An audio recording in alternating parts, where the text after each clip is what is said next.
Hello everyone, Leo here, and welcome back to the Diaz Traveling Show, episode number 3.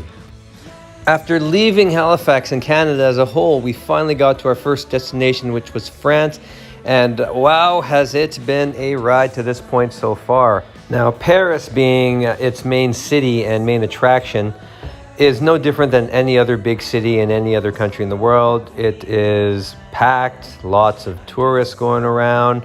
But one of the big things that we loved doing here was the cafes, the streets, and of course seeing all the main sites like the Eiffel Tower, the Arc de Triomphe, Sacré-Cœur.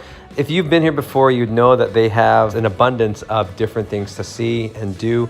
But again, we were really wondering about the pandemic. And I'll tell you now, even though there were tourists out and about, and sometimes it seemed like it was a little bit packed, it was a fraction compared to what we've seen it before. We've been there a couple times, once with Dominic when he was 1, and another time before Dominic was born, and you could barely get around. Everything was so crowded. You were shoulder to shoulder, literally, with so many people. This time we went there, it seemed a lot more vacant. There were people around, don't get me wrong, but it was a lot emptier than it had been in previous times. Now, I found that this worked out in our favor because it gave us a little bit more opportunities to explore without having to worry about being pushed and shoved around. But at the same time, we were also very cautious because we were constantly wearing our masks. We had to make sure that we were trying to be social distance. And it was actually really good because one of the first cafes that we went to, they immediately asked us for our passport sanitaire, which was our vaccination records.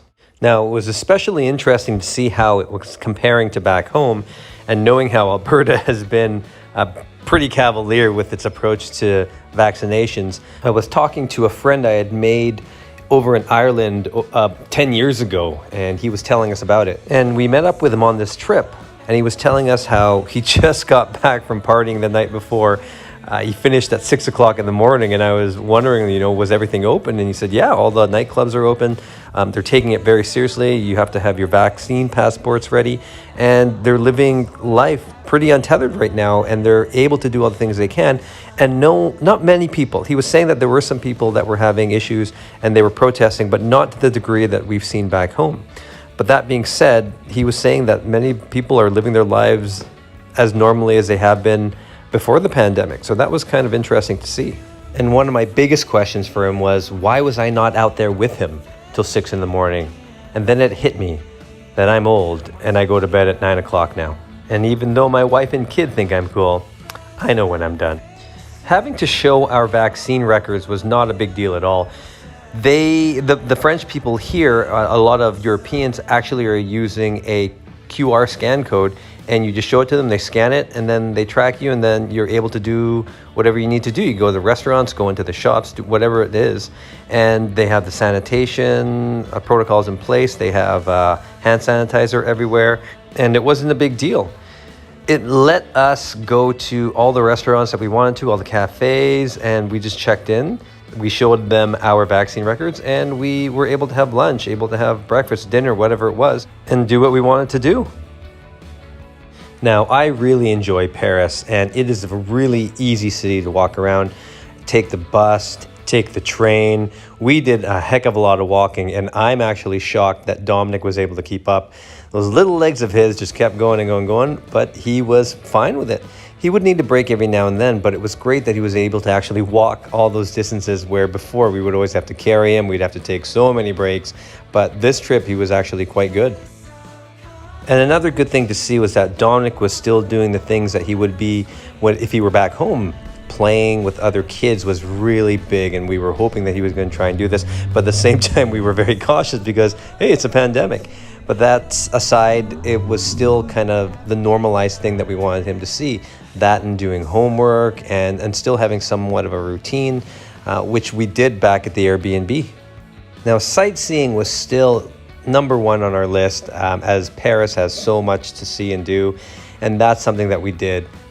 I mean, you have people like Oscar Wilde and Jim Morrison from The Doors who wanted to be buried here, so that's got to say something about the city and all of its charm, because there is a lot of it. To slow things down, Donna was really huge on going to the cafes, and it's great there because you go into a cafe, everything's facing the street. It doesn't matter what cafe you're at, what street you're on, there's always really something to watch. People watching there is fantastic. It's spectacular. And you can sit there for hours on end and not see the same thing twice. It's fantastic. And it's just something that we don't see in Calgary particularly, because number one, you get in there, you finish your meal, and the servers want you out as quickly as they can so they can get the next people in and make more money. Here, you could sit there for 2 hours and have a cup of coffee, and they won't think twice about it. So that was pretty interesting and pretty wonderful to actually have a change of pace. And number two, this is Paris. This is France. Everything is so much cooler here than it is back in Calgary. I mean, the buildings are cool, the streets are cool. Everything is just so much cooler over here. Except for the fact that everyone smokes here. I kid you not, every single person smokes in the cafe. And even Dominic kept pointing it out. We'd be eating and a big plume of smoke would be coming by us. But hey, that's what they do here. They smoke. Paris itself is just unique, and it's just got so much going on for it. The fashion, the food, there's just so much there to experience. So yeah, we will definitely be back here again. So that sums up our trip here in France, in Paris. So please stay posted, because we will be going to another place fairly soon here. And I'm hoping you guys will join us for our next episode and our next adventures. So until then, keep safe, and we will see you soon.